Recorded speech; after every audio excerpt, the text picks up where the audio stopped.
الحمد لله رب العالمين الرحمن الرحيم مالك يوم الدين أشهد أن لا إله إلا الله وحده لا شريك له وأشهد أن محمدًا عبده ورسوله أما بعد قال الله عز وجل فأعوذ بالله السميع العليم من الشيطان الرجيم بسم الله الرحمن الرحيم يا أيها الذين آمنوا أنفقوا مما رزقناكم من قبل أن يأتي يوم لا بيع فيه ولا خلة ولا شفاعة والكافرون هم الظالمون۔ محترم سامعین اور سامعات، آج کی تراویح میں سورۃ البقرہ کی تلاوت ختم ہوئی اور سورہ آل عمران میں ہم اور آپ داخل ہوئے۔ سورہ بقرہ کی آیات میں ایک آیت یہ ہے یا ایھا الذین آمنوا انفقوا مما رزقناکم، اے ایمان والو، ہم نے جو روزیاں تمہیں دے رکھی ہیں ان میں سے خرچ کرو۔ من قبل ان یأتی یوم لا بیع، اس سے پہلے کہ یہ وہ دن آئے جس دن کوئی تجارت نہیں ہوگی، ولا خلف، جس دن کوئی دوست کسی دوست کے کام نہیں آئے گا، ولا شفاعت، جس دن شفاعت کام نہیں آئے گی، والکافرون هم الظالمون، اور کافر لوگ حقیقت میں ظالم ہیں۔ اس آیت کریمہ کے اندر اللہ رب العالمین نے انفاق یعنی خرچ کرنے کی تاکید کی ہے، حکم دیا ہے، اس لیے کہ ایک دن ایسا آئے گا نہ آپ خرچ کر سکتے ہیں نہ آپ کچھ دے سکتے ہیں، بلکہ دنیا میں جو خیرات و حسنات آپ نے کیے ہوں گے اسی کا بدلہ اللہ رب العالمین آپ کو عطا فرمائے گا۔ انفاق کی اسلام میں کافی اہمیت ہے، اسی لیے اللہ رب العالمین نے دوسری جگہ فرمایا وَأَنفِقُوا مِمَّا رَزَقْنَاكُم مِّن قَبْلِ أَن يَأْتِيَ أَحَدَكُمُ الْمَوْتُ فَيَقُولَ رَبِّ لَوْلَا أَخَّرْتَنِي إِلَىٰ أَجَلٍ قَرِيبٍ فَأَصَّدَّقَ وَأَكُن مِّنَ الصَّالِحِينَ، یعنی ایک انسان کی موت کا وقت جب قریب آ جاتا ہے تو اس وقت وہ انسان یہ نہیں تمنا کرتا ہے کہ میں نماز پڑھ لوں، میں روزہ رکھ لوں، بلکہ نیکیوں میں سے ایک عظیم اور بڑی نیکی کی تمنا کرتا ہے فَأَصَّدَّقْ، کہ میں کچھ صدقہ کر لوں، کچھ اللہ کے راستے میں خرچ کر لوں، کیونکہ صدقے کی اہمیت اور صدقے کا کام وہ دیکھ رہا ہے کہ صدقہ کتنا بھلائی والا کام ہے اور کتنا عظیم الشان کام ہے کہ مرنے کے بعد بھی یہ چیز فائدہ دے گی۔ کہا وَأَكُن مِّنَ الصَّالِحِينَ، صدقہ کر کے میں اپنے آپ کو نیک لوگوں میں کر لوں۔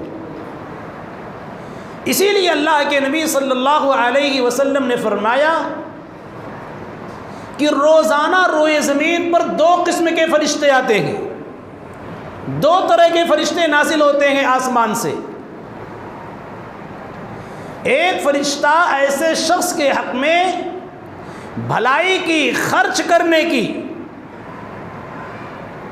دعا دیتا ہے اور کہتا ہے اے اللہ فلاں شخص جو خرچ کر رہا ہے تو اسے مزید نواز دے، مزید اس کی روزیوں میں تو برکت دے۔ اللہم اعط منفقا خلفا، اے اللہ خرچ کرنے والے کو تو مزید دے اور زیادہ دے، اور اے اللہ جو خرچ کرنے والا نہیں ہے اس کے مال کو تباہ کر دے، برباد کر دے۔ یہ بخاری کی روایت، کتنی عظیم حدیث۔ خرچ کرنا کرنے پر بد دعا دی جا رہی ہے، وہ بھی فرشتے کے ذریعہ دی جا رہی ہے، اور خرچ کرنے پر دعا دی جا رہی ہے خیر و برکت کی کہ اللہ رب العالمین مزید نوازے۔ اسی لیے اللہ کے نبی صلی اللہ علیہ وسلم فرماتے ہیں کہ اللہ رب العالمین حدیث قدسی کے اندر فرماتا ہے، یا ابن آدم، یا ابن آدم، اے آدم کے لڑکے، اے انسان، انفق، خرچ کرو، انفق علیک، میں تم کو تمہارے اوپر خرچ کروں گا، تم دو میں تمہیں دوں گا، تم ہمارے بندوں پر خرچ کرو، میرے راستے میں خرچ کرو، میں تمہیں نوازوں گا۔ یہ دونوں حدیثیں انفاق فی سبیل اللہ کی اہمیت کو اجاگر کرنے کے لیے کافی ہیں۔ تو اس آیت کریمہ کے اندر اللہ رب العالمین نے کہا کہ لوگوں، وہ دن آنے سے پہلے پہلے خرچ کر لو، جہاں تجارت نہیں کر سکتے ہو، جہاں کاروبار نہیں کر سکتے ہو، جہاں تمہارا انفاق فی سبیل اللہ کے کام آئے گا، اس دن کے آنے سے پہلے پہلے خرچ کر لو۔ اس کے بعد اللہ رب العالمین نے قرآن کی سب سے عظیم آیت کا ذکر کیا، جسے ہم اور آپ آیت الکرسی کہتے ہیں۔ آیت الکرسی کو آیت الکرسی کیوں کہا جاتا ہے؟ اس لیے کہ لفظ کرسی کا لفظ اس آیت کے اندر موجود ہے۔ آیت الکرسی کے تعلق سے بہت ساری فضیلتیں آپ نے سنی ہوں گی، بالخصوص دو فضیلت۔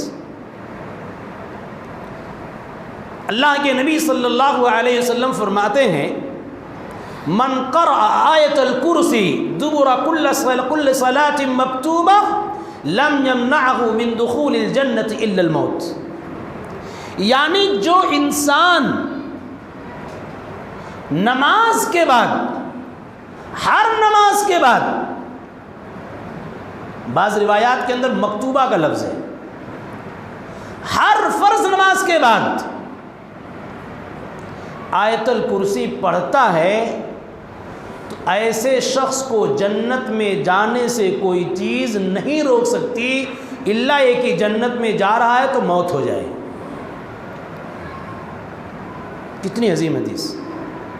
نمازوں کے بعد پڑھنے کا اہتمام۔ نمازوں کے تعلق سے آپ دیکھیں، ہمارے بہت سارے نوجوان، بہت سارے افراد غفلت برتتے ہیں۔ حالانکہ پورا چارٹ لگا ہوا، اس مسجد میں بھی، تمام مسجدوں میں چارٹ لگے ہوتے ہیں کہ آپ کو فرض نماز کے بعد کیا کیا اذکار کرنے ہیں، اس کی طرف ہماری توجہ نہیں جاتی، اور نہ ہی ان دعاؤں کو یاد کرنے کا ہم اہتمام کرتے ہیں۔ فرض نماز کے بعد کیا کیا اذکار کرنے ہیں، ان اذکار میں آیت الکرسی بھی ہے۔ کتنے لوگوں کو آیت الکرسی نہیں یاد ہوگی؟ ہاں، کہاں ہوگی؟ گھر میں لٹک رہی ہوگی۔ کہاں ہوگی؟ دکان میں لٹک رہی ہوگی، گرد و غبار پڑے ہوں گے۔ قرآن لٹکانے کے لیے تھوڑی آیا تھا۔ آیت الکرسی کو اللہ نے اس لیے تھوڑی نازل کیا ہے کہ دکان میں لٹکا لو، برکت آنی شروع ہو جائے گی۔ قرآن، آیت الکرسی آپ یاد کیجئے، بچوں کو یاد کرائیے۔ کتنی عظیم آیت ہے یہ، ابھی اس کی تفسیر آپ کے سامنے آ رہی ہے۔ یہ پہلی فضیلت ہے کہ آیت الکرسی کے پڑھنے کا اہتمام کرنے والا انسان جنت کے اندر جائے گا۔ یہ صحیح الترغیب کی روایت ہے، شیخ البانی نے اس روایت کو صحیح قرار دیا۔ دوسری حدیث جو سنن ترمذی کی ہے اور امام بخاری نے اس کو تعلیقاً ذکر کیا ہے، حضرت ابو ہریرہ رضی اللہ تعالی عنہ کہتے ہیں کہ رمضان المبارک میں جو زکوٰۃ کے اموال، زکوٰۃ کے پیسے اور زکوٰۃ کی چیزیں آتی تھیں، ان کی حفاظت اور نگہداشت کے لیے اللہ کے نبی صلی اللہ علیہ وسلم نے ہم کو مامور کر دیا کہ تم ان زکوٰۃ کے اموال کی حفاظت کرو۔ میں حفاظت کر ہی رہا تھا، نگرانی کر ہی رہا تھا کہ ایک دن ایک شخص آیا اور جلدی جلدی مال کو بھرنے لگا اپنے کپڑے کے دامن میں، کپڑے کے دامن میں مال بھرنے لگا۔ اتنے میں میری نگاہ اس آدمی کے اوپر پڑ گئی، فَأَخَذْتُهُ، میں نے جا کر کے اس کو پکڑا اور میں نے کہا لَأَرْفَعَنَّكَ إِلَىٰ رَسُولِ اللَّهِ صلی اللہ علیہ وسلم، میں تمہیں نبی کی عدالت میں پیش کروں گا، چھوڑوں گا نہیں، اب چلو نبی کی عدالت میں۔ اس آدمی نے کہا انی محتاج، بہت ضرورت مند ہوں، ضرورت مند ہونے کی وجہ سے میں چوری کر رہا تھا، بہت ضرورت مند ہوں، وعلی یعال، اور میرے پاس بال بچے ہیں، ولی حاجت شدیدہ، اور اس مال کی جس کی میں چوری کر رہا تھا سخت ضرورت ہے مجھ کو اس مال کی۔ ابو ہریرہ رضی اللہ تعالیٰ عنہ کہتے ہیں جب اس نے اتنی منت و سماجت کیا، سفارش کیا، اپنی مجبوری اور ضرورت کو بیان کیا، فخلیت سبیلہ، میں نے اس کے راستے کو چھوڑ دیا، جاؤ۔ دوسرا دن ہوا، میں مال کی نگرانی کر رہا تھا، اتنے میں پھر وہی شخص آیا، پھر مال کو بھرنا شروع کر دیا، لینا شروع کر دیا، پھر میں نے اسے پکڑا اور میں نے کہا چلو نبی کے پاس، کہا کہ نہیں، بہت محتاج ہوں، جیسے پہلے منت و سماجت کیا تھا، رویا تھا، گڑ گڑایا تھا کہ بہت ضرورت مند ہوں، بچے ہیں، پریشان حال ہوں، چھوڑ دو، اب نہیں آؤں گا، کہا اب نہیں آؤں گا، چھوڑ دو۔ ابو ہریرہ کہتے ہیں فرحمتہ، تو میں نے اس پر رحم فرمایا۔ ان پہلی مرتبہ جب آیا تو اللہ کے نبی صلی اللہ علیہ وسلم نے صبح میں ابو ہریرہ سے پوچھا، ابو ہریرہ یہ بتاؤ ما فعل اسیرک البارحہ، گزشتہ رات جو قیدی تمہارے پاس آیا ہوا تھا اس کا کیا معاملہ ہوا؟ ابو ہریرہ نے یہ نہیں کہا اللہ کے رسول کیسے آپ جان گئے، ابو ہریرہ نے ڈائریکٹ اللہ کے رسول کی بات کو تسلیم کیا کہ نبی کہہ رہے ہیں کوئی آیا تھا چوری کرنے کے لیے، فوراً تسلیم کیا۔ دوسری میں اور اللہ کے رسول نے کہا، جب ابو ہریرہ نے یہ کہا اللہ کے رسول میں نے اسے چھوڑ دیا، تو اللہ کے رسول نے کہا کہ پھر وہ آئے گا، سیعود، وہ پھر آئے گا۔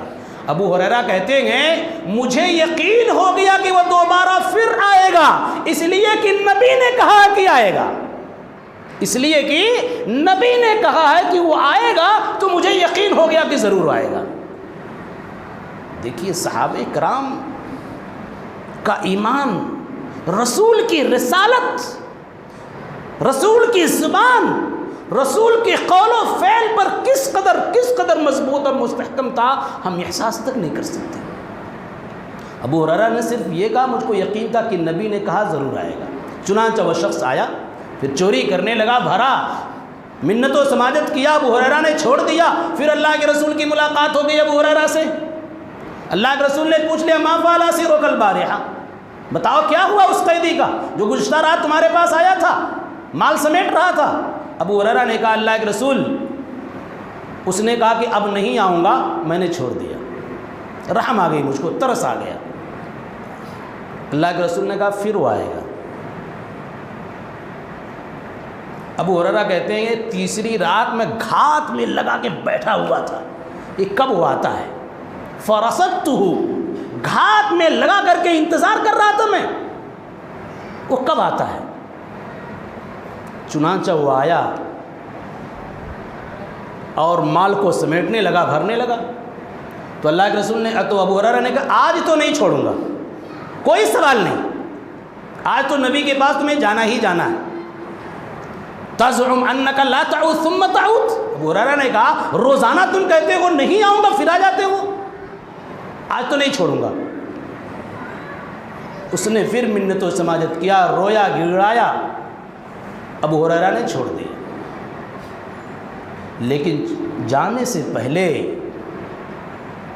اس آدمی نے کہا دعنی، مجھے چھوڑ دو، وَعَلِّمُكَ كَلِمَاتٍ يَنْفَعُكَ اللَّهُ بِهَا،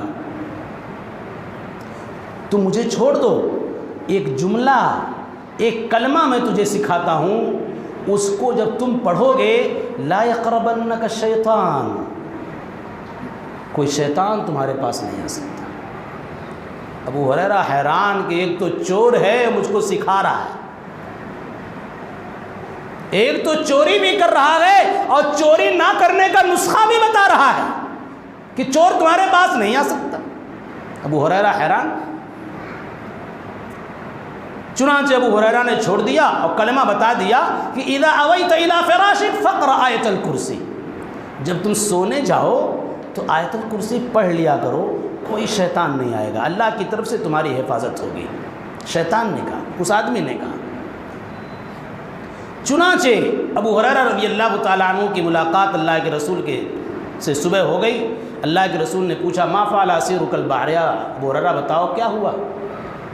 کہا اللہ کے رسول آیا تو تھا ضرور ہو، میں نے اسے چھوڑ بھی دیا، لیکن ایک کلمہ بتا دیا ہے کہ جب تم اسے پڑھو گے میں تمہارے قریب نہیں آ سکتا، کوئی شیطان نہیں آ سکتا، کوئی شخص حملہ نہیں کر سکتا، کوئی شخص مال کی چوری نہیں کر سکتا۔ اللہ کے رسول نے کہا ما ہی، کیا ہے وہ، کون سا کلمہ ہے؟ کہا اللہ کے رسول اس نے کہا ہے جب سونے جاؤ تو آیت الکرسی پڑھ لیا کرو، اللہ کی طرف سے تمہاری حفاظت ہوگی، کوئی شیطان تمہارے قریب نہیں آئے گا۔ اللہ کے رسول صلی اللہ علیہ وسلم نے فرمایا صدقک وہو کذوب، اس نے بڑی سچی بات بتائی ہے لیکن سراپا جھوٹا ہے، وہ بات پیاری بتائی ہے، بات سچی بتائی ہے اس نے، لیکن وہ جھوٹا شخص ہے۔ اور اس کے بعد اللہ کے رسول نے پوچھا یا ابا ہریرہ تعلم من تخاطب منذ 3 لیال، ابو ہریرہ کیا تم جانتے ہو یہ تینوں رات تم کس سے مخاطب ہو رہے تھے؟ تینوں رات جو تمہارے مال کو، زکوٰۃ کے مال کو چوری کر رہا تھا، تم سے سفارش کر رہا تھا، تمہاری گفتگو ہو رہی تھی، تم جانتے ہو کون تھا وہ؟ ابو ہریرہ نے کہا کہ نہیں اللہ کے رسول۔ آپ نے فرمایا ذاک شیطان، وہ شیطان تھا۔ اس حدیث سے بہت ساری چیزیں معلوم ہوتی۔ پہلی چیز یہ معلوم ہوئی کہ سونے سے پہلے آیت الکرسی پڑھی جائے، فضیلت یہ ہوگی کہ تمام شرور و فتن سے اللہ رب العالمین حفاظت فرما لے گا، ایک بڑی فضیلت یہ معلوم ہوئی۔ دوسری چیز یہ معلوم ہوئی کہ شیطان انسان کی شکل میں بھی آتے ہیں، شیطان انسان کی شکل میں بھی آتے ہیں۔ تیسری چیز یہ معلوم ہوئی ضروری نہیں کہ گھر کا سامان انسان ہی چوری کرے، شیطان بھی چوری کر سکتا ہے، شیطان بھی چوری کر سکتا ہے، شیطان چوری کر رہا تھا۔ چوتھی چیز یہ معلوم ہوئی ڈائریکٹ کسی آدمی کی بات پر یقین مت کر لو۔ عام طور سے لوگ کہتے ہیں ارے جب شیطان سے ابو ہریرہ سیکھ سکتے ہیں، شیطان ابو ہریرہ کو بتا سکتا ہے تو ہم فلاں فلاں کو کیوں نہیں سن سکتے؟ آج یوٹیوب کی دنیا پر آپ دیکھیں، یوٹیوب کی دنیا پر علماء کی بھرمار ہے۔ ہم نہیں جانتے کون سے عالم کا منہج صحیح ہے، کون سے عالم کا منہج صحیح نہیں ہے، بس بولنے والا ہے، تقریر کرنے والا ہے، کیسا ہے، منہج صحیح ہے غلط ہے، ہم کو اس سے کوئی سروکار نہیں، سنتے جاؤ۔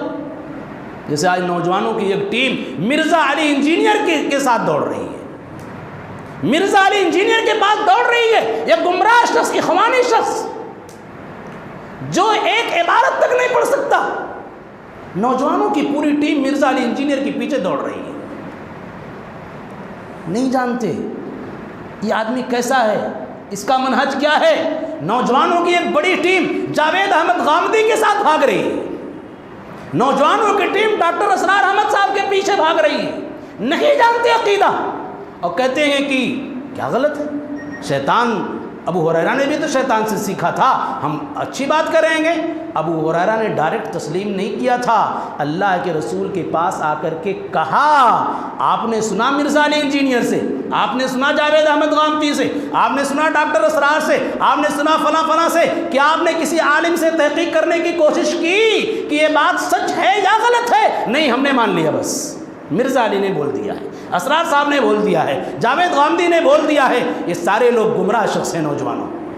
نوجوانوں اپنے عقیدے کی حفاظت کرو، اپنے منہج کی حفاظت کرو، سلفیت کی حفاظت کرو، اہل حدیثیت کی حفاظت کرو۔ یہ بہت بڑی نعمت ہے، بہت بڑی نعمت ہے آج کے اس فتنے کے دور میں۔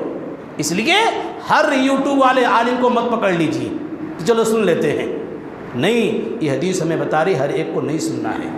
جن کا عقیدہ صحیح ہے، جن کا منہج صحیح ہے، آپ تحقیق کیجئے، تفتیش کیجئے، اس کے بعد آئیے۔ تو اس حدیث کے اندر اللہ کے رسول صلی اللہ علیہ وسلم نے آیت الکرسی کی فضیلت کی تصدیق کیا کہ وہ جھوٹا ضرور ہے لیکن سچی بات بتایا ہے۔ حضرات گرامی، آیت الکرسی سب سے عظیم آیت، یہ کس اعتبار سے عظیم ہے؟ مراتب کے اعتبار سے، صفات کے اعتبار سے۔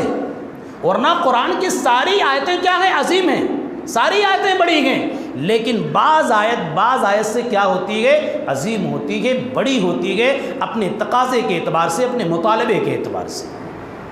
انہی میں سے آیت الکرسی۔ آیت الکرسی کی ابتدا اللہ رب العالمین نے کس سے کیا؟ اللہ۔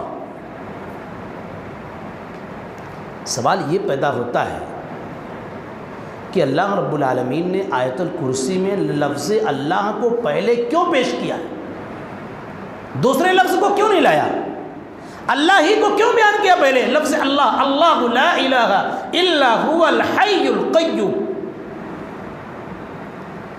اللہ یہ کائنات کی، پوری دنیا کی روح ہے، روح۔ لفظ اللہ جیسے ہمارے جسم میں روح ہے، ہمارے بدن میں روح ہے، ہم چلتے ہیں، بولتے ہیں، کھاتے ہیں، پیتے ہیں، اپنی ضروریات پوری کرتے ہیں، لیکن جس دن یہ روح نکل جائے پھر اس جسم کے رہنے کا کوئی مطلب نہیں، اس بدن کے رہنے کا کوئی مطلب نہیں۔ ایک روح نکل جاتی ہے، نہلا کر کے، کپڑے میں لپیٹ کر کے مٹی کے حوالے، قبر کے حوالے کر دیا جاتا ہے، اس لیے کہ انسان کے پاس روح ہی نہیں، اب بیکار ہو گیا یہ۔ تو اللہ کیا ہے؟ یہ کائنات کی روح ہے، پوری دنیا کی روح ہے۔ جس دن یہ لفظ اس دنیا سے ختم ہو جائے گا، قیامت آ جائے گی اور پوری دنیا ختم ہو جائے گی۔ اللہ کے نبی صلی اللہ علیہ وسلم نے فرمایا لا تقوم الساعة حتى لا يقال في الارض اللہ اللہ اللہ۔ قیامت تب تک قائم نہیں ہوگی جب تک کہ اس روئے زمین پر ایک بھی شخص اللہ اللہ کہنے والا نہ ہو۔ یعنی جب تک ایک بھی توحید پرست ہوگا، ایک بھی موحد ہوگا، ایک بھی اللہ کی توحید الوہیت اور توحید عبادت کا جاننے والا ہوگا، قیامت دنیا کے اندر نہیں آ سکتی، اس لیے کہ وہ روح ہے، توحید روح ہے۔ اور دوسری روایت کے اندر کہا لا تقوم الساعة حتى لا يقال في الارض لا الہ الا اللہ۔ قیامت تب تک نہیں آئے گی جب تک کہ لا الہ الا اللہ پڑھنے والے دنیا کے اندر رہیں گے۔ حضرات گرامی سوچئے توحید کتنی بڑی نعمت۔ اس لیے جہاں توحید پرست ہوا کرتے ہیں، جہاں موحدین ہوا کرتے ہیں، کتاب و سنت کے حاملین ہوا کرتے ہیں، وہاں امن ہوتا ہے، وہاں سکون ہوتا ہے، وہاں قتل و غارت گری نہیں ہوتی ہے، وہاں سکون کی ندیاں بہتی ہیں، چین کی ندیاں بہتی ہیں، وہاں بے چینی نہیں ہوتی ہے، اضطراب کی کیفیت نہیں آتی ہے۔ اسی لیے اللہ رب العالمین نے فرمایا الذین آمنوا ولم یلبسوا ایمانہم بظلم اولئک لہم الامن وہم مہتدون۔ وہ 99 شخص کا قاتل تھا، 99 شخص کا قتل کیا تھا ایک شخص نے، توبہ کی توفیق اللہ نے دیا، لیکن کسی سے پوچھا کیا میری توبہ قبول ہو سکتی ہے؟ کہا کہ نہیں، 100 کی تعداد پوری کر لیا۔ اس کے بعد ایک عالم کے پاس گیا، مسئلہ پوچھا کیا میری توبہ قبول ہو سکتی ہے؟ 100 قتل میں کر چکا ہوں۔ کہا ہاں تمہاری توبہ قبول ہو سکتی ہے، لیکن ایسی سرزمین میں جاؤ، اس فنا سرزمین میں جاؤ جہاں صرف اللہ رب العالمین کی عبادت ہوتی ہے، اللہ کی عبادت کے ساتھ کسی کو شریک نہیں ٹھہرایا جاتا ہے۔ اس سرزمین پر جاؤ، وہاں توحید پرست لوگ ہیں، وہاں موحدین ہیں، وہاں تمہاری دعا قبول ہوگی، وہاں تمہاری توبہ قبول ہوگی۔ توحید کی اہمیت، توحید کی اہمیت کو سمجھو نوجوانوں۔ اسی لیے کائنات کو بسایا گیا ہے، کائنات کی تخلیق اسی لیے کی گئی ہے اللہ کی وحدانیت کے لیے، اللہ کی الوہیت کے لیے، تو اللہ رب العالمین نے جو کہا اللہ لا الہ الا هو الحی القیوم، اللہ کیوں لایا؟ کائنات کی روح ہے۔ جب تک اس دنیا میں ایک بھی آدمی لا الہ الا اللہ کہنے والا ہوگا، قیامت قائم نہیں ہوگی۔ اس کے بعد اللہ کا یہ لفظ کتنا محبوب، کتنا پیارا ہے، کتنا عظیم، کتنا باروب ہے کہ اگر دنیا میں کسی کا نام محمد ہے تو اس نام کے سینکڑوں لوگ آپ کو مل جائیں گے، کسی کا نام احمد ہے تو 50 لوگ آپ کے آدونی میں مل جائیں گے کہ فلاں نام کے، عبد الرحمن نام کے فلاں فلاں فلاں فلاں ہیں۔ لیکن کیا بتا سکتے ہیں جب سے یہ دنیا بنائی گئی ہے، اللہ نے دنیا کو بنایا ہے، کیا کسی باپ نے اپنے بیٹے کا نام اللہ رکھا ہے؟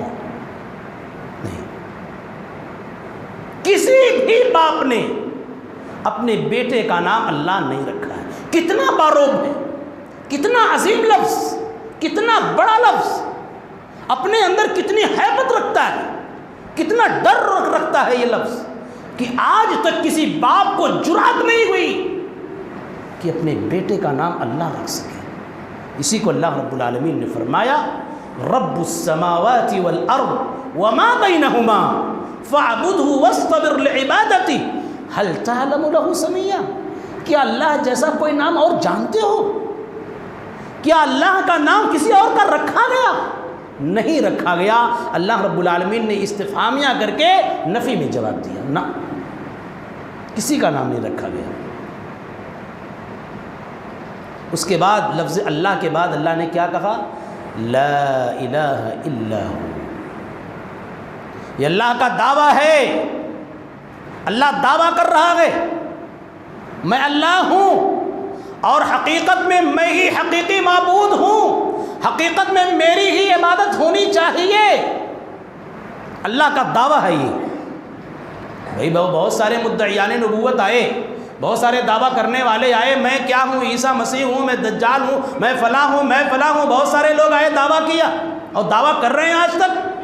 ابھی آپ دیکھیں ایک نام دوڑ رہا ہے پورے ہندوستان میں، بر صغیر میں، شکیل بن حنیف کا دوڑ رہے ہیں لوگ، اس پاگل کے پیچھے، مجنوں کے پیچھے دوڑ رہے ہیں، حالانکہ اس کا نام ہی اس کے باطل ہونے کی دلیل ہے۔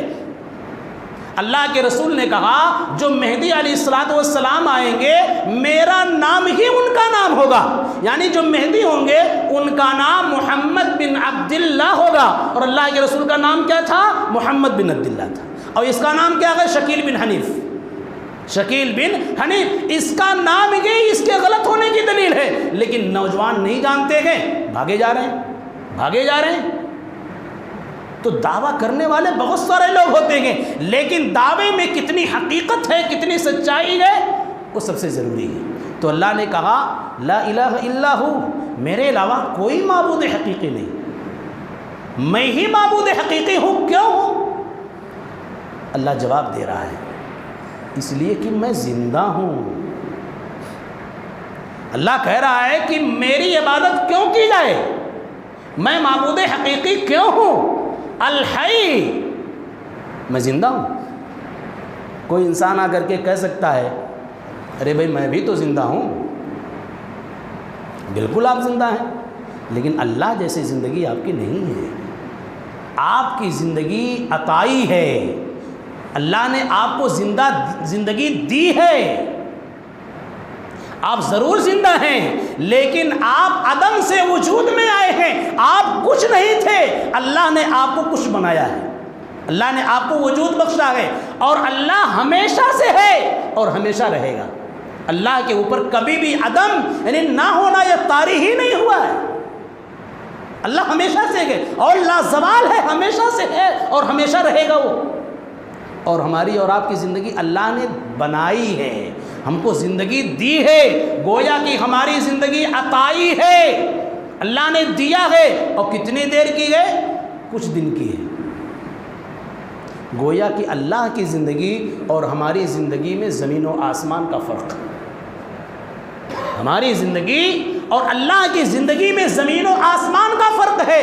اسی لیے آپ دیکھیے عربی اگر آپ پڑھیں تو ایک ہوتا حی، الف لام نہیں ہے، اور اس میں اللہ نے جو لفظ استعمال کیا الحی، یعنی حی کے پہلے الف لایا لام لایا، استغراق جس کو بولا جاتا ہے. یعنی زندگی حیات کاملہ مکمل زندگی کے لیے جتنی صفات جتنی قسمیں چاہیے ساری کی ساری صفات اللہ رب العالمین کے ہاں پائی جاتی ہیں، ہمارے یہاں نہیں پائی جاتی ہیں. ہم تو عارضی ہیں، 60 سال 70 سال کے بعد ہماری زندگی ختم، اور ہماری زندگی کیا ہے؟ ناقص ہے. اللہ کی زندگی کیا ہے؟ مکمل ہے، حیات کاملہ ہے، اس لیے کہ وہ ہمیشہ سے. تو کہا کہ میری عبادت کیوں کی جائے؟ اس لیے کہ میں زندہ ہوں. ابھی اس کے بعد دیکھیے نمرود کا اور ابراہیم کا واقعہ پیش آیا. نمرود نے ابراہیم علیہ السلام نے جب نمرود سے یہ کہا، ابراہیم علیہ السلام نے جب ان کے بتوں کو ڈھا دیا، بہت سارا سب کچھ ہوا، اس کے بعد نمرود کے دربار میں ابراہیم علیہ السلام کو پیش کیا گیا. تو ابراہیم علیہ السلام سے نمرود نے کہا کہ اپنے اللہ کا تعارف پیش کرو، اپنے رب کا تعارف پیش کرو، بتاؤ تمہارا رب کون ہے؟ تو ابراہیم علیہ السلام نے کہا کہ میرا رب زندہ کرتا ہے اور مارتا ہے. تو نمرود جیسا جاہل شخص، موٹی بدھی موٹی دماغ کا شخص کہا کہ میں بھی تو مار سکتا ہوں، میں بھی تو جلا سکتا ہوں. بلایا دو آدمی کو بلایا، ایک کو زندہ مار دیا، ایک کو چھوڑ دیا. کہا دیکھو میں بھی تو زندہ کرتا ہوں مارتا ہوں. ابراہیم علیہ السلام سمجھ گئے یہ بڑے موٹی دماغ کا ہے، یہ بڑے موٹے دماغ کا ہے. ابراہیم علیہ السلام نے کہا ٹھیک ہے، اب میرا دوسرا سوال ہے. فَإِنَّ اللَّهَ يَأْتِي بِالشَّمْسِ مِنَ الْمَشْرِقِ فَأْتِ بِهَا مِنَ الْمَغْرِبِ. میرا رب مشرق سے سورج کو نکالتا ہے، مغرب میں ڈبوتا ہے، اور تم اگر حقیقت میں معبود ہو تو مغرب سے نکالو سورج کو اور مشرق میں لے جا کر کے ڈبو. قرآن نے کہا فَبُهِتَ الَّذِي كَفَرَ، اس کی آواز بند ہو گئی، کوئی جواب ہی نہیں اس کے پاس. تو میرا رب یہ ہے، الحی، رب یہ ہے. اسی لیے اللہ نے کہا لا الہ الا ہو، میرے علاوہ کوئی معبود حقیقی نہیں ہے. جب تو میں اس لیے نہیں ہے کہ میں زندہ ہوں، جب میں زندہ ہوں تو میری ہی عبادت کی جائے.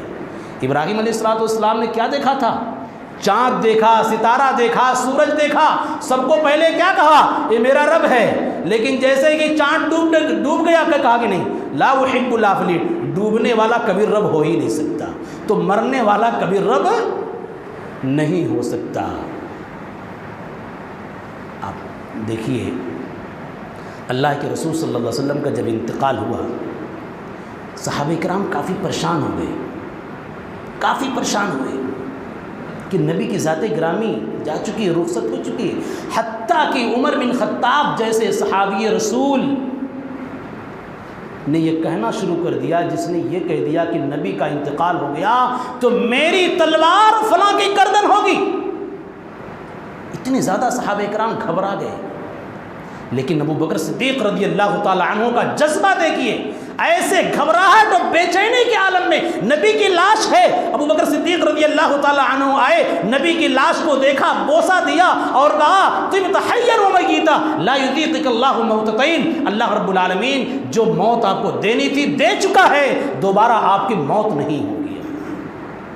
اس موقع سے ابو بکر صدیق رضی اللہ تعالی عنہ نے جو خطبہ دیا تھا، جتنا جامع خطبہ دیا تھا، اور یہ کہا من کان منکم یعبد محمدا فإن محمدا قد مات ومن کان یعبد اللہ فإن اللہ حی لا يموت. کہا کہ تم میں سے جو لوگ نبی کی عبادت کرتے تھے، نبی کی پوجا کرتے تھے، عبادت کرتے تھے، سن لو نبی مر چکے ہیں، نبی جا چکے ہیں.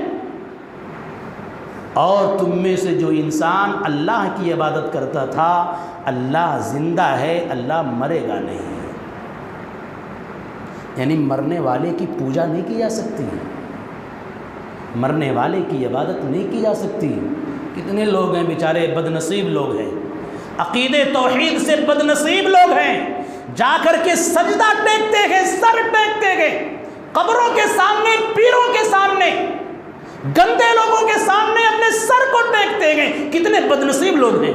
یہاں نبی کے تعلق سے کہا جا رہا ہے نبی کی عبادت نہیں کی جا سکتی، اس لیے کہ نبی کو موت آ چکی ہے۔ جس کو موت آئے وہ معبود نہیں ہو سکتا، اور جس کو موت میں نہیں آئے گی وہ ہے اللہ رب العالمین کی ذات۔ تو اللہ نے کہا کہ میں معبود حقیقی ہوں، تو کیوں ہوں؟ اس لیے کہ میں زندہ ہوں۔ اور دوسری چیز کیا کہا؟ القیوم، میں قائم ہوں، قائم بالذات، ذات کے اعتبار سے قائم ہوں، اور دوسروں کو بھی قائم رکھتا ہوں، دوسروں کی بھی حفاظت کرتا ہوں۔ قرآن کی جب آپ آیت پڑھیں گے تو عورتوں کے باب میں اللہ رب العالمین نے کہا الرجال قوامون علی النساء، مرد حضرات عورتوں کے کیا ہیں؟ قوام ہیں۔ قوام کے معنی نگہبان، شوہر ہے تو کھلا پلا اپنے بیوی کو، سارے انتظامات پورے کرو، اس لیے کہ تم قوام ہو۔ تو اللہ کی ذات کیا ہے؟ قیوم ہے، انسانوں کی نگہداشت کر رہی ہے، انسانوں کی حفاظت کر رہی ہے، بندوں کی حفاظت کر رہی ہے، اپنی ذات پر قائم رہتے ہوئے اللہ رب العالمین دوسروں کی حفاظت کر رہا ہے۔ تو کہا اس لیے میری عبادت کی جائے، اس لیے میں حقیقی معبود ہوں۔ تو کہا اللہ لا الہ الا هو الحی القیوم۔ ایک چیز اور آپ دیکھیں، ایک اللہ رب العالمین اپنی ذات میں کیا ہے؟ اکیلا ہے، اپنی صفات میں اکیلا ہے، اپنی صفات میں اکیلا ہے، اور جس سے مانگا جائے صرف اللہ کی ذات ہے، اس باب میں اکیلا ہے۔ اسی لیے امام ابن تیمیہ رحمۃ اللہ علیہ نے توحید کی مزید 3 قسمیں بتائی ہیں۔ ایک توحید جو ہم اور آپ اس سے پہلے پڑھ چکے، جان چکے، توحید ربوبیت، توحید اسماء و صفات، توحید الوہیت یا عبادت۔ توحید کی مزید 3 قسم، کہا توحید فی الذات، توحید فی الذات، اور کہا توحید فی الطلب، اور توحید فی الصفات۔ آیت الکرسی یہ توحید فی الصفات ہے، اللہ کی تقریباً 14 سے زائد صفات کو آیت الکرسی کے اندر بیان کیا گیا ہے۔ صفات اللہ، ایک آیت اتنی ساری صفات کو اللہ رب العالمین نے یکجا کر دیا ہے، اکٹھا کر دیا ہے۔ اور توحید فی الذات کا مطلب کیا ہوتا ہے؟ کہ اللہ کون ہے۔ تو اللہ کہہ رہا ہے قل هو اللہ احد اللہ الصمد لم یلد ولم یولد ولم یکن لہ کفوا احد۔ یہ میں ہوں، میری صفات کیا ہے؟ آیت الکرسی پڑھو، میں کون ہوں سورہ اخلاص پڑھو، اور مجھ سے مانگا کیسے جائے سورۃ الفاتحہ پڑھو۔ یہ توحید کی 3 قسم۔ پھر کہا لا تأخذہ سنۃ ولا نوم، لا تأخذہ سنۃ ولا نوم۔ سنا کس کو کہتے ہیں؟ سنا کہتے ہیں کہ نیند سے پہلے انسان کو کیا آتی؟ اونگ آتی ہے، جو نیند کی تمہید ہوتی ہے، نیند کا مقدمہ ہوتا ہے۔ انسان سونا چاہتا ہے، تھوڑا تھوڑا نیند اس کو آنے لگتی ہے، اونگنے لگتا ہے، اسی کو کہتے ہیں سنا۔ اللہ رب العالمین کو یہ بھی نہیں آتی ہے، اتنا بھی اللہ غافل نہیں ہے۔ یعنی نیند کی یعنی اونگ جو ہے یہ غفلت کی ابتدا ہے، جیسے ہی اونگ آنا شروع ہوئی انسان غافل ہونا شروع ہو گیا، اور جو غافل ہو جائے وہ عبادت کے لائق نہیں ہوتا ہے، اس کی عبادت نہیں کی جا سکتی۔ اس کے بعد کا سنا کے بعد کہا ولا نوم، اللہ کو نیند بھی نہیں آتی، جب اونگ نہیں آتی تو نیند بھی نہیں آتی۔ یعنی غفلت کی ابتدا اور غفلت کی انتہا دونوں سے اللہ رب العالمین پاک ہے۔ اللہ رب العالمین سمیع ہے، بصیر ہے، دیکھنے والا ہے، جو سوئے گا وہ دیکھ نہیں سکتا ہے، جو غافل ہے وہ سن نہیں سکتا ہے۔ اس لیے اللہ رب العالمین ہی کی عبادت کی جائے، اللہ کے علاوہ کسی کے سامنے اپنے سر کو نہ جھکانے کی کوشش کی جائے۔ کیا تعبیر اللہ نے پیش کیا۔ آیت الکرسی پڑھیں آپ، اللہ اپنا تعارف کیا پیش کر رہا ہے؟ کہا لا تأخذہ سنۃ ولا نوم لہ ما فی السماوات و ما فی الارض، جو کچھ آسمان میں ہے اسی کی ملکیت ہے، ساری چیزوں کا مالک اللہ رب العالمین۔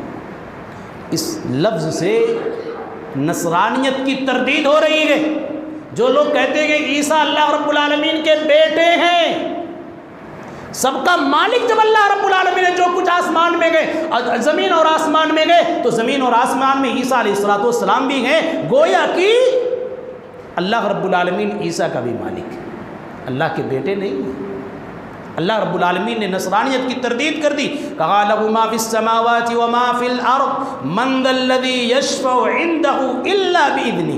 ابھی اس سے پہلے آیت کریمہ میں یہ کہا گیا کوئی شفاعت نہیں کر سکتا، شفاعت کر سکتا ہے لیکن اللہ رب العالمین کی اجازت اور پرمیشن کے بعد ہی کر سکتا ہے۔ ولا یشفعون الا لمن ارتضی، جس سے اللہ راضی ہوگا وہی آدمی سفارش کر سکتا ہے، جسے اللہ اجازت دے گا وہی انسان سفارش کر سکتا ہے، ہر کوئی نہیں کر سکتا ہے۔ اتنا رب ہے وہ، قہار ہے وہ، کس کی جرات؟ نبی سارے انبیاء سر جھکائے ہوئے ہوں گے، سارے انبیاء سر جھکائے ہوں گے، کس کی جرات اللہ رب العالمین کے سامنے سفارش کرے؟ اللہ رب العالمین اجازت مرحمت فرمائے گا، اس کے بعد اللہ کے نبی صلی اللہ علیہ وسلم اپنے امت کے حق میں سفارش کریں گے۔ تو کہا من ذا الذی یشفع عندہ الا باذنہ یعلم ما بین ایدیہم وما خلفہم، وہی ذات ہے جو سامنے کی چیز بھی جانتی گئے، پیچھے والی چیز بھی جانتی گئے، اسی لیے اللہ کی عبادت کی جائے، اور کائنات کا کوئی شخص ایسا نہیں ہے جو پیچھے بھی دیکھتا ہو سامنے بھی دیکھتا ہو۔ اللہ رب العالمین ساری چیزوں سے باخبر ہے۔ ولا یحیطون بشیء من علمہ، اس کے علم کو آپ بند کر ہی نہیں سکتے کہ اس کے علم کو بند کر دیا جائے، اکٹھا کر دیا جائے۔ ولا یحیطون بشیء من علمہ الا بما شاء وسع کرسیہ السماوات والارض، اور اس کی کرسی زمین و آسمان کو وسعت دیے ہوئے ہے، کشادہ کیے ہوئے ہے۔ یہاں کرسی سے مراد بعض مفسرین نے کہا کہ اللہ رب العالمین کے دونوں قدم، دونوں پیر رکھنے کی جگہ ہے۔ بعض اہل علم نے کہا کہ نہیں، یہاں کرسی سے مراد علم ہے۔ بعض اہل علم نے کہا کہ نہیں، یہاں کرسی سے مراد قدرت اور عظمت ہے۔ بعض اہل علم نے کہا کہ اس سے مراد اللہ رب العالمین کا عرش ہے۔ بہرکیف جو بھی ہو تفسیر، ہمیں اس کی حقیقت ماہیت میں نہیں پڑھنی ہے، ہمارا تو عقیدہ ہے اللہ کے تعلق سے جو چیز، جو صفت جیسے وارد ہو گئی، اس کی کیفیت جانے بغیر، اس کی تعویل کیے بغیر اس پر ایمان لانا، یہ اللہ رب العالمین پر حقیقی ایمان لانے کے قائم مقام ہے، یہی حقیقی ایمان ہے۔ تو کرسی آ گیا کہ اللہ رب العالمین کی کرسی ہے، کرسی کی حقیقت کیا ہے، کیسی ہے، ہم نہیں جانتے، ہم نہیں جانتے۔ جب اس میں تعویل میں جائیں گے، کیفیت میں جائیں گے، تو وہیں سے گمراہی کا دروازہ کھلے گا۔ تو کہا وسع کرسیہ السماوات والارض ولا یؤودہ حفظہما، اور آسمان و زمین کے اندر جتنی ساری چیزیں ہیں ان کی حفاظت سے اللہ رب العالمین اکتاتا نہیں ہے، جو اکتاتا نہیں ہے اسی کی عبادت کی جائے۔ پھر کہا وہو العلی العظیم، اتنی ساری صفات، اور اس آیت کے اندر 5 نام اللہ کے آئے ہیں۔ پہلا نام کیا آیا؟ اللہ، دوسرا نام کیا آیا؟ الحی، تیسرا نام آیا القیوم، چوتھا نام آیا العلی، پانچواں اور آخری نام آیا العظیم۔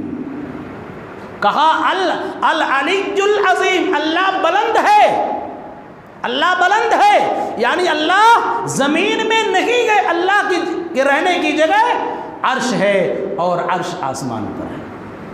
الرحمن علی العرش استویٰ، اللہ رب العالمین عرش پر مستوی ہے، وہیں سے بیٹھ کر کے پوری کائنات کو چلا رہا ہے، پوری کائنات کی نگہداشت کر رہا ہے۔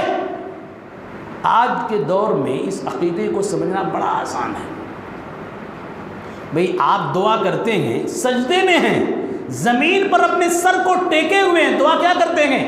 سبحان ربی الاعلی، سر زمین پر ہے، لیکن اللہ رب العالمین کے علو ہونے، بلند ہونے کی گواہی آپ زمین پر سر رکھ کر کے دے رہے ہیں۔ دنیا کا کوئی بھی شخص، چاہے کافر ہو، ملحد ہو، کوئی بھی شخص ہو، جب دعا کرتا ہے تو اس طریقے سے ہاتھ نہیں کر کے دعا کرتا ہے، زمین کی طرف، اسی طرف اٹھاتا ہے، یعنی اس کا ضمیر، اس کا دل بھی یہ گواہی دے رہا ہے اے اللہ تو زمین میں نہیں، تو آسمان میں۔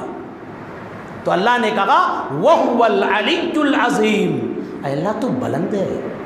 میں نے کہا اس عقیدے کو سمجھنا بڑا آسان ہے۔ آج بہت سارے لوگ کہہ دیں گے اللہ تو حاضر و ناظر ہے، غلط عقیدہ ہے یہ، اس عقیدے سے بچنے کی ضرورت ہے۔ اللہ حاضر و ناظر نہیں ہے، اللہ رب العالمین عرش پر ہے، اور عرش پر بیٹھے ہوئے اللہ ہماری نگہداشت کر رہا ہے، ساری کائنات کو دیکھ رہا ہے۔